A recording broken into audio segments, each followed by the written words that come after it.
This is Jack Dempsey, a legend in his time. And Bill Hines, boxing expert, editor of the Fireside Book of Boxing, author of the great boxing novel, The Professional. Jimmy Cannon, the distinguished syndicated columnist of the Hearst Press.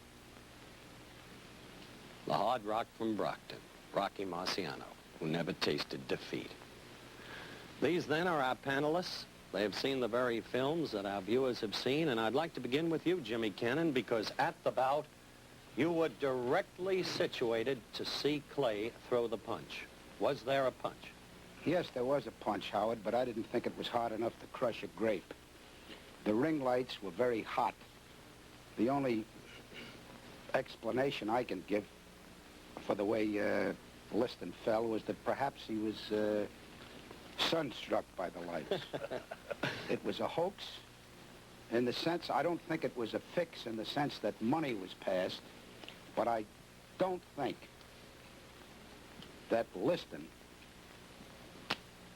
tried as hard as he should. He just took a punch and got out of there. That's the way it looked to me. Afterwards, when he got up, he certainly wasn't unconscious. He seemed in possession of his faculties. He ducked, knew enough to duck, about 5 or 6 right and left hands.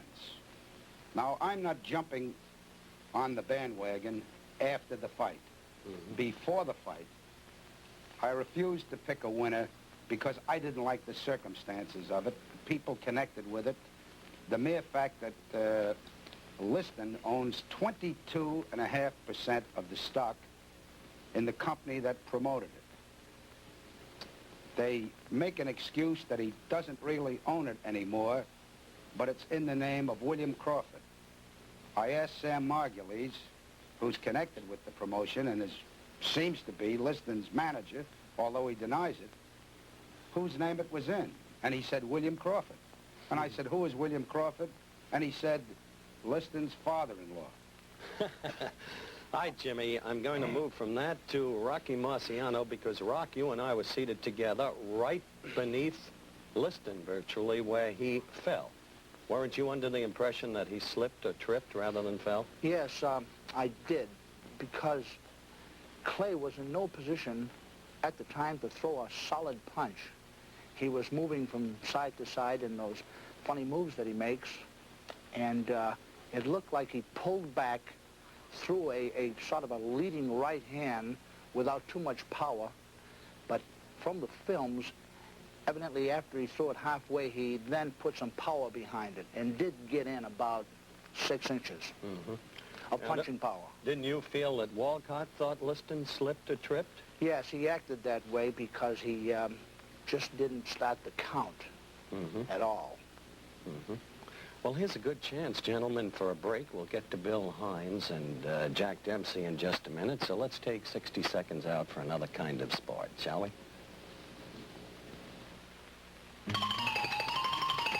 This is log rolling, a sport that demands the balance of a tightrope walker, the agility of a tumbler, and the stamina of a lumberjack.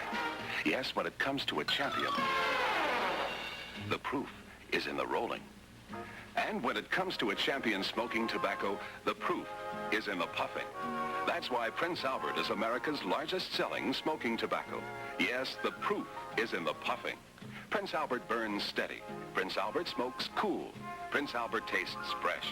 And now, for the man who prefers the convenience of a pouch, Prince Albert comes in this handy new foil pouch, as well as the famous pocket tin. Pouch or tin, the proof is in the puffing. Oh, the proof is in the puffin'. Prince Albert has the flavor most favored in the USA. Try Prince Albert in the handy new foil pouch or famous pocket tin. All right, let's resume and let's talk to the Manasseh Mauler, Jack Dempsey. Jack, you deliberately did not look at that fight until today when you've seen the films. That's right. What's your view of the films? Well, there's very little to see, except I saw the punch, and the list looked very slow, and there was so much confusion, you can't tell what was going on. You think it was a knockout blow? Well, I don't know how hard he was hit. Not being on the receiving end, you never know just how hard these punches do come over. But I did see the punch go over.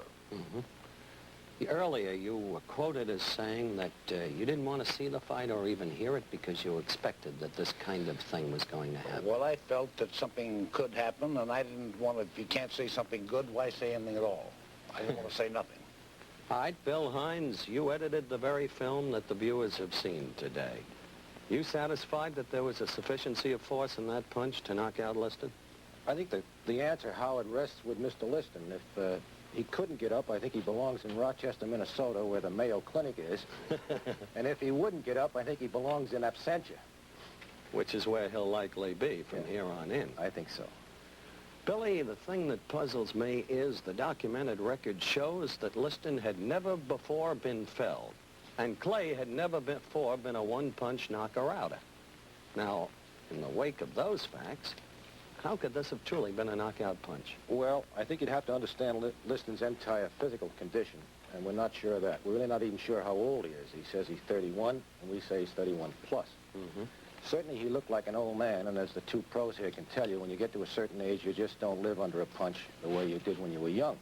So I think that's a factor too, Howard. Well, Rocky, when you were not so young really in your career, Archie Moore decked you with a short right that only traveled about 6 inches, didn't it? Yes, that was when I missed him with my own right hand and had the full force going.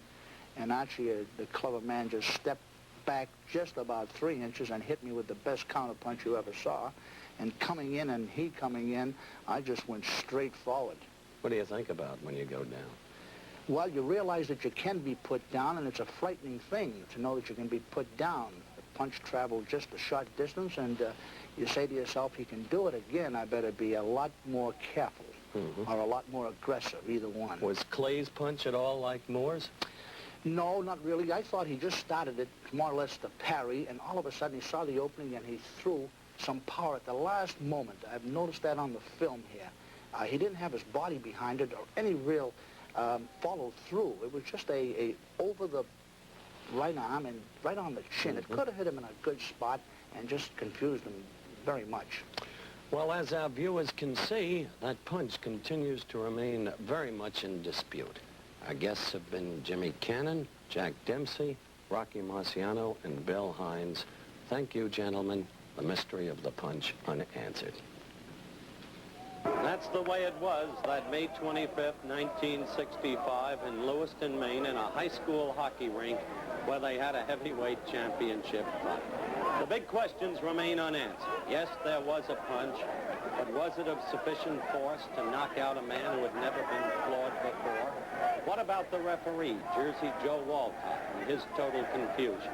Incidentally, Jersey Joe was invited to appear on this show, but was unavailable. Had he counted, could Liston have been up in time? Did Liston really, for that matter, get a fair shake?